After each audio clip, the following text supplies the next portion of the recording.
सर्वमङ्गलमाङ्गल्ये शिवे सर्वार्थसाधिके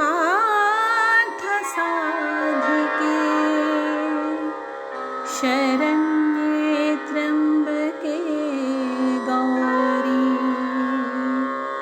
नारायणी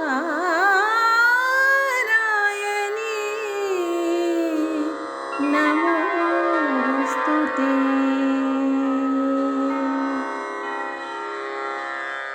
जय माँ इंद्राक्षी, जय अम्बे। इंद्राक्षी धाम में दर्शकों आप सभी का हम हार्दिक स्वागत करते हैं। आज तृतीय नवरात्र है। भगवती चंद्र घंटा का आज के दिन पूजन किया जाता है। जिस घर में भगवती चंद्र घंटा का षोडशोपचार पूजन होता है उनके निमित्त भोग अर्पण किया जाता है, पाठ किया जाता है।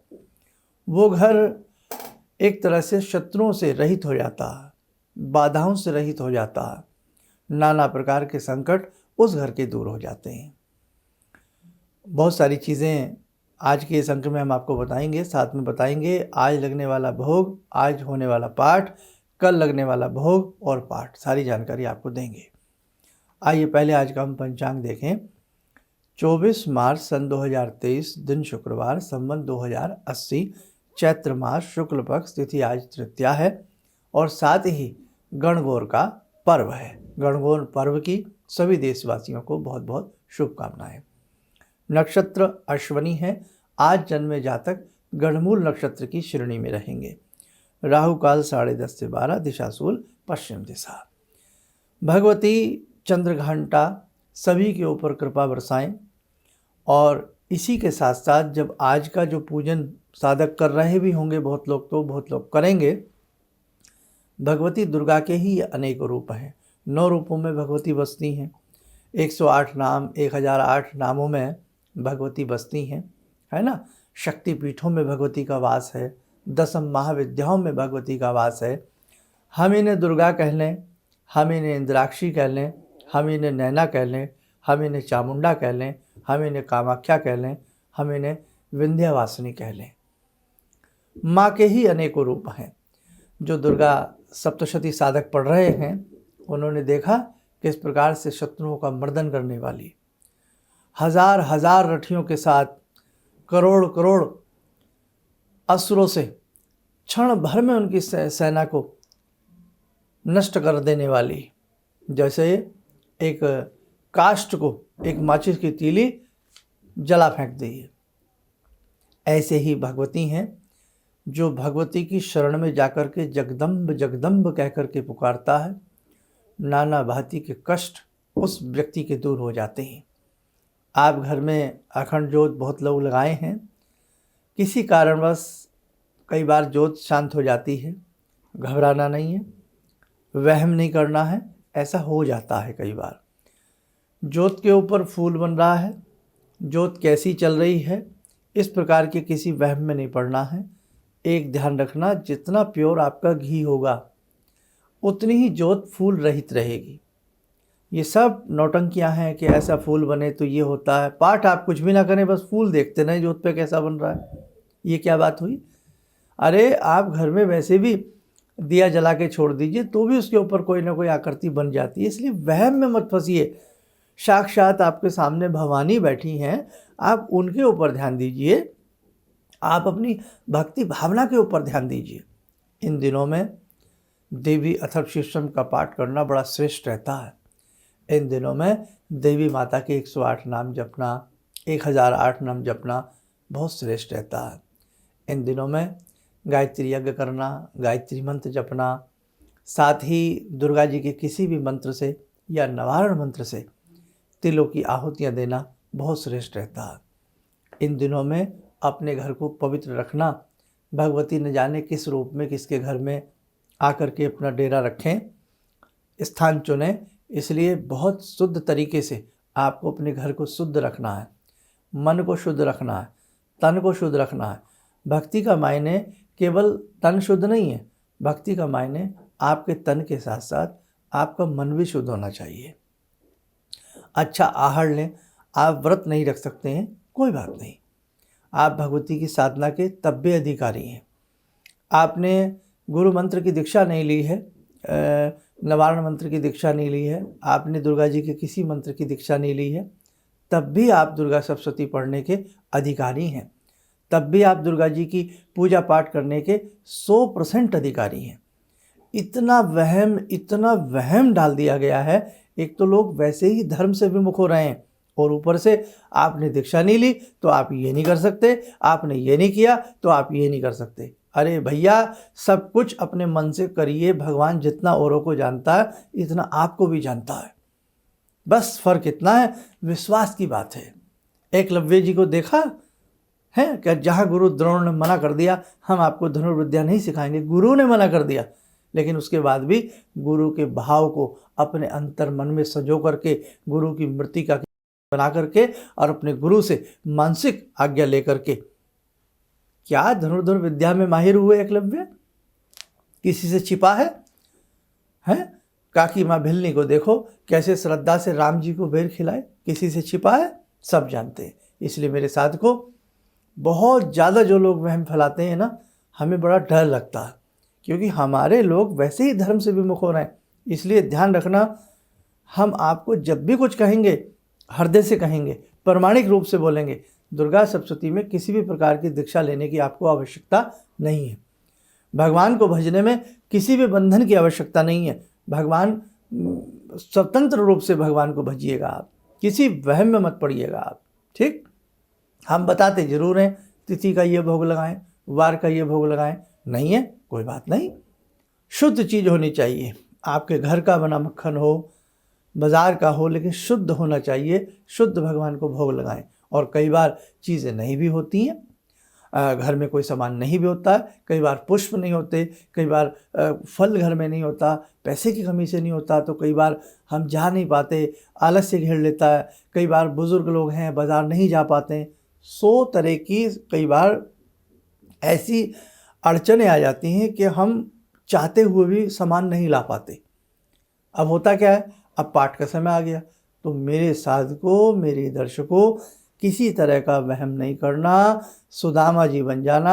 सुदामा जी को जब कुछ नहीं मिला तो काख में तंदुल छिपा करके भगवान श्री कृष्ण से, योगीराज महाराज से, अपने परम मित्र से मिलने के लिए चले आते हैं। और भगवान श्री कृष्ण उन्हीं तंदुलों को 2 मुट्ठी कितने प्यार से उनको चखते हैं, है ना, 2 लोगों का स्वामी बना देते हैं। तीसरी मुट्ठी भी खाने को थे कि हाथ पकड़ लिया जाता है। खैर, वो तो आपने प्रसंग सुना होगा। तो कहने का भाव, भगवान ये नहीं देखता कि आप क्या चढ़ा रहे हैं, भगवान ये देखता है कि आपकी श्रद्धा कैसी है, आपका मन कैसा है।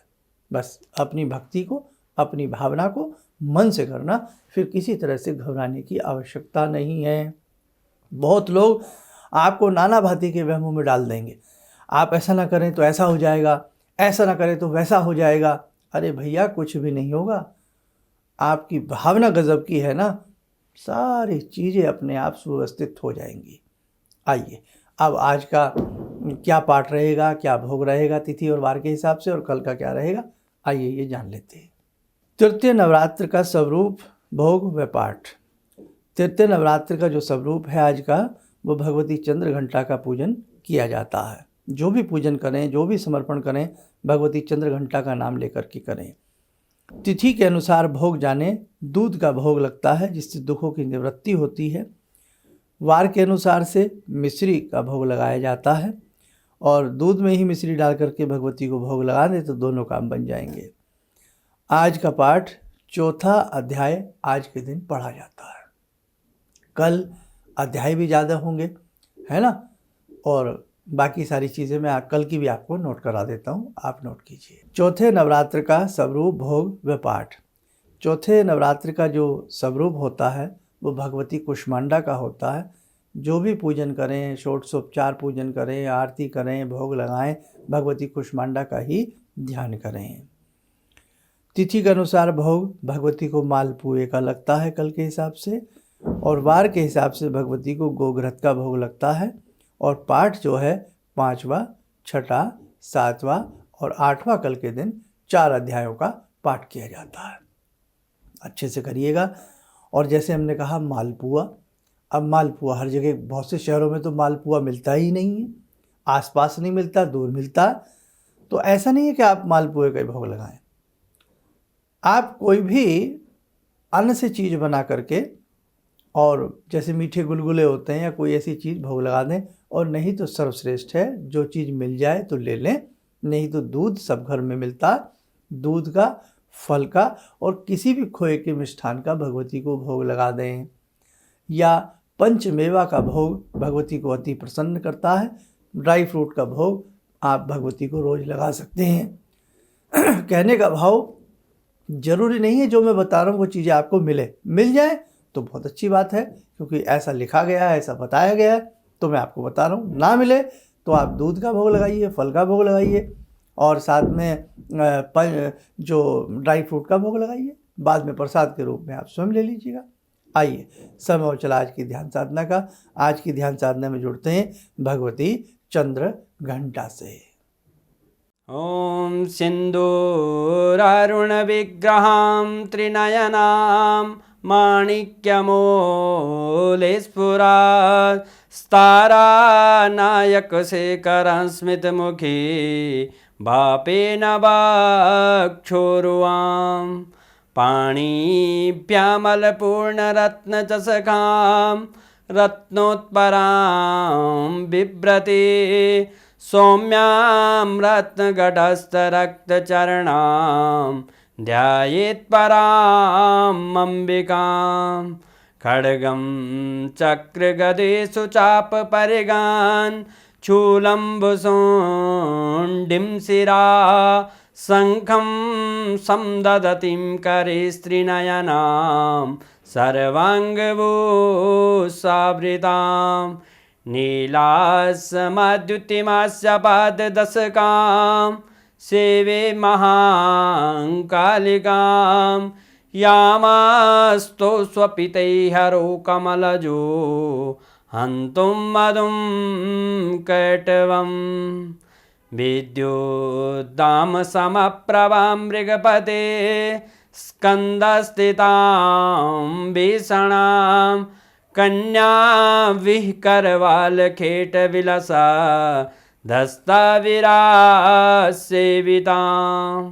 हस्तैश्चक्रगदाशिखेटविशिखां चापं गुणं तर्जनीं विप्राणामलिलात्मिकां शशिधरां दुर्गां त्रिनेत्रां भजे। कवच बना लें, ध्यान करें, भगवती चंद्र घंटा का शुभ आशीष हम सबके ऊपर बरस रहा है।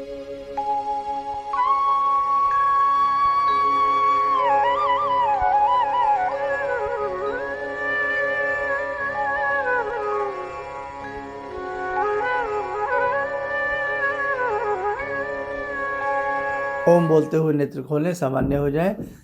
एक साथ को बहुत लोग नाम लिखवाने का प्रयास कर रहे हैं, लेकिन जो 22 अप्रैल को शक्ति का अभिषेक होना है, महाशक्ति अभिषेक होना है, उसकी सभी सीटें फुल हो चुकी हैं। बाकी अगर कहीं कोई गुंजाइश होगी तो आपको बताया जाएगा, ठीक है। और जितने भी संस्थान से दीक्षित लोग हैं पहुंचने का प्रयास करें। बहुत दिनों बाद आप और हम मिलेंगे, और बाकी क्या एड्रेस है, क्या उसकी भूमिका रहेगी, कैसे पूजन होगा, सारी चीज़ें हम आपको डे बाय डे, अभी नवरात्र चल रहे हैं, आगे आगे सारी चीज़ें हम आपको बताते चलेंगे। छोटी सी मेटल की मूर्ति ज़रूर सब लोग खरीद लें, जो आने वाले लोग हैं, ताकि उनका वहाँ वो रुद्राभिषेक यानी कि शक्ति का महाभिषेक वो लोग कर सकें। आप स्वस्थ रहें, सुखी रहें। इन्हीं शुभकामनाओं के साथ हम अपनी वाणी को विराम देते हैं। जय जय अम्बे। मेरी बहुत दिन से दिली इच्छा थी कि आप जैसे कोई मुझे धर्मात्मा पर महापुरुष मिलें और मैं वहाँ जाके जुड़ के और देश समाज से के लिए कुछ कर पाऊँ। कई चीज़ें हैं समाज में, समाज सेवा में भी मन में वो शांति नहीं मिली, जैसे आप समझ सकते हैं कि बहुत सारी गड़बड़ियाँ भी रहती हैं।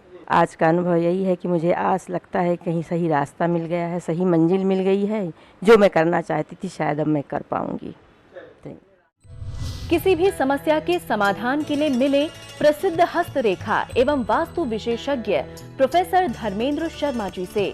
नोट: शिविर में भाग लेने हेतु एवं व्यक्तिगत रूप से मिलने के लिए कॉल करने का समय सुबह 10 बजे से शाम 6 बजे तक। हमारे विभिन्न ज्ञानवर्धक कार्यक्रम देखने के लिए आप हमें अभी सब्सक्राइब करें, बेल आइकन को प्रेस करें ताकि आप देख सकें हमारा कार्यक्रम सबसे पहले। और अधिक जानकारी के लिए फेसबुक पेज को लाइक करना न भूलें।